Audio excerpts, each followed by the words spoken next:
Assalamualaikum warahmatullahi wabarakatuh. Selamat siang, yang terhormat Ibu Aam Amaningsi Jumhur PhD. Di sini kami kelompok 8 ingin membahas mini research dengan judul Analisis Dampak Revolusi Industri 4.0 terhadap tenaga kerja dan kebutuhan pendidikan di era ekonomi digital. Boleh di next.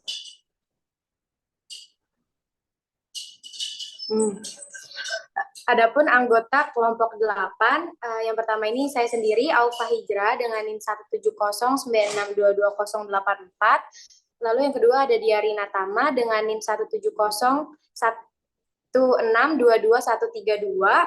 Dan yang terakhir ada Yasinta Salsabila Anjani dengan NIM 17096222041. Untuk materi selanjutnya akan dibacakan oleh rekan saya.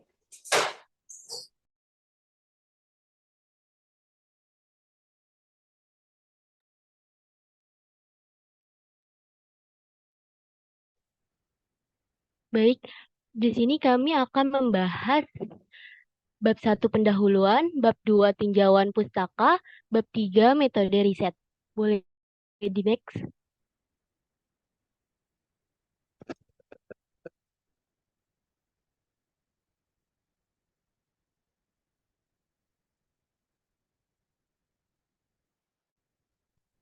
Pembahasan pertama yaitu ada bab 1 pendahuluan, latar belakang dari mini riset yang kita ambil, yaitu revolusi industri 4.0 telah mengubah fundamental cara produksi, komunikasi, dan interaksi dalam dunia bisnis dengan gejolak teknologi seperti Internet of Things, kecerdasan buatan AI, robotika, dan otomatisasi yang semakin meresap ke dalam sektor industri. Kita telah memasuki era ekonomi digital yang ditandai oleh efisiensi yang tinggi, keterhubungan, dan perubahan yang cepat. Sejalan dengan perkembangan ini, perubahan di dalam hal kebutuhan tenaga kerja. Bukan hanya masalah peningkatan efisiensi dan produktivitas, tetapi juga tentang pergeseran dalam jenis pekerjaan yang diperlukan dan keterampilan yang dibutuhkan. Boleh di next.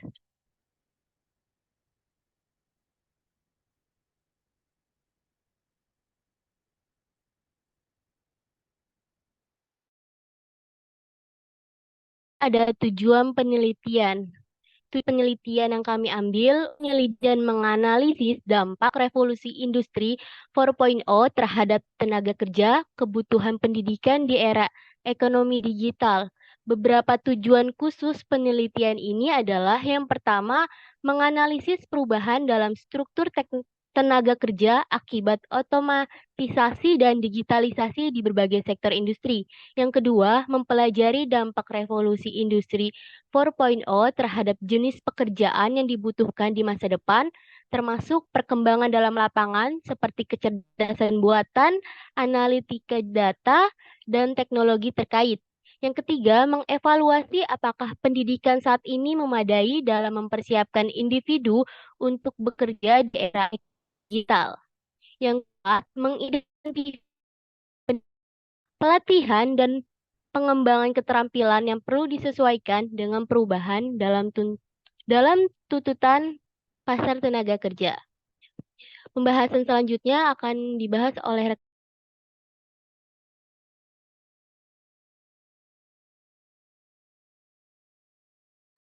Baik, selanjutnya ada bab 2 tinjauan pustaka. Tinjauan pustaka ini bertujuan untuk menggambarkan dampak revolusi industri 4.0 pada tenaga kerja serta mengeksplorasi bagaimana perubahan ini mempengaruhi kebutuhan pendidikan dalam era ekonomi digital yang sedang berkembang. Yang pertama itu ada pengaruh revolusi industri 4.0 terhadap tenaga kerja. Ditandai oleh digitalisasi, otomatisasi, dan konektivitas yang tinggi telah mengubah lanskap tenaga kerja secara signifikan. Penelitian oleh Smith tahun 2016 menunjukkan bahwa pekerjaan dengan rutinitas sederhana dapat digantikan oleh otomatisasi, sementara pekerjaan yang memerlukan keterampilan berpikir kritis dan teknologi canggih semakin dibutuhkan. Hal ini mengakibatkan perubahan besar dalam komposisi tenaga kerja dan menimbulkan tantangan adaptasi bagi pekerja tradisional. Yang kedua, pentingnya keterampilan digital. Dalam konteks ini, penelitian oleh Brown pada tahun 2018 menekankan pentingnya keterampilan digital di era ekonomi digital. Tenaga kerja yang memahami teknologi, analisis data, dan komputasi awan memiliki keunggulan kompetitif. Seiring dengan itu, pendidikan yang berorientasi pada keterampilan digital menjadi esensial untuk mempersiapkan tenaga kerja di masa depan. Yang ketiga, fleksibilitas dan pembaruan kebutuhan pendidikan. Kecepatan perubahan dalam teknologi mengharuskan sistem pendidikan dan pelatihan beradaptasi. Penelitian oleh Ali pada tahun 2019 menekankan pentingnya fleksibilitas dalam kurikulum pendidikan yang memungkinkan siswa untuk memperbarui keterampilan mereka sesuai dengan perkembangan teknologi. Dalam program pendidikan yang bekerja sama dengan industri dan fokus pada pembelajaran sepanjang hayat juga menjadi kunci. Yang keempat, tantangan dan kesempatan. Terlepas dari tantangan yang ada, revolusi industri 4.0 juga membawa kesempatan baru. Penelitian oleh Johnson et al. Pada tahun 2020 mencatat bahwa pekerjaan baru muncul dalam bidang seperti kecerdasan buatan, cyber keamanan, dan pengembangan aplikasi. Hal ini memberikan kesempatan bagi pengangguran untuk mengubah profesi mereka melalui pendidikan dan pelatihan yang sesuai. Selanjutnya akan dibacakan oleh rekan saya.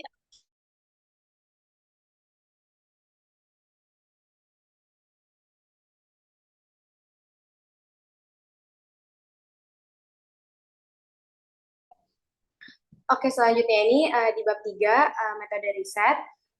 Di 3.1 desain riset, penelitian mengadopsi desain penelitian gabungan yang mencangkup pendekatan kuantitatif dan kualitatif. Pendekatan kuantitatif digunakan untuk menganalisis data, sekunder, dan survei. Sementara pendekatan kualitatif melibatkan wawancara mendalam dengan pemangku kepentingan kunci.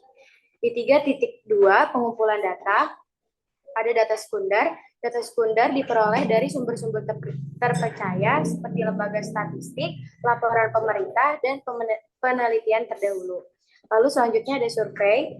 Survei daring akan digunakan untuk mengumpulkan data dari responden yang mewakili berbagai sektor industri dan latar belakang pendidikan.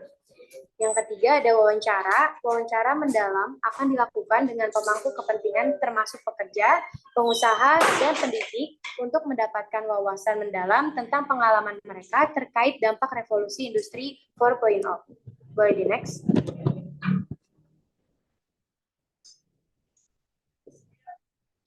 Selanjutnya di 3.3 analisis data, terdapat analisis data kuantitatif. Data survei akan dianalisis dengan menggunakan perangkat lunak statistik seperti SPSS. Ini akan mencakup analisis deskriptif, uji hipotesis, dan analisis regresi. Selanjutnya ada analisis kualitatif. Data wawancara akan dianalisis dengan pendekatan konten analisis untuk mengidentifikasi pola, tema, dan tren yang muncul. Selanjutnya ada validitas dan reliabilitas. Validitas data akan dijaga dengan memeriksa dan memverifikasi sumber data sekunder. Survei akan dirancang dengan pertanyaan yang valid dan diuji kembali untuk memastikan reliabilitas. Wawancara mendalam akan direkam dan dianalisis oleh beberapa peneliti untuk meminimalkan bias. Selanjutnya ada etika penelitian. Penelitian ini akan mematuhi etika penelitian yang ketat, termasuk konfidensialitas data dan persetujuan dari semua responden yang terlibat. Dan yang terakhir ada kerangka waktu penelitian. Penelitian ini akan dilakukan dalam rentan waktu 12 bulan dengan tahap pengumpulan data, analisis, dan penulisan laporan yang jelas.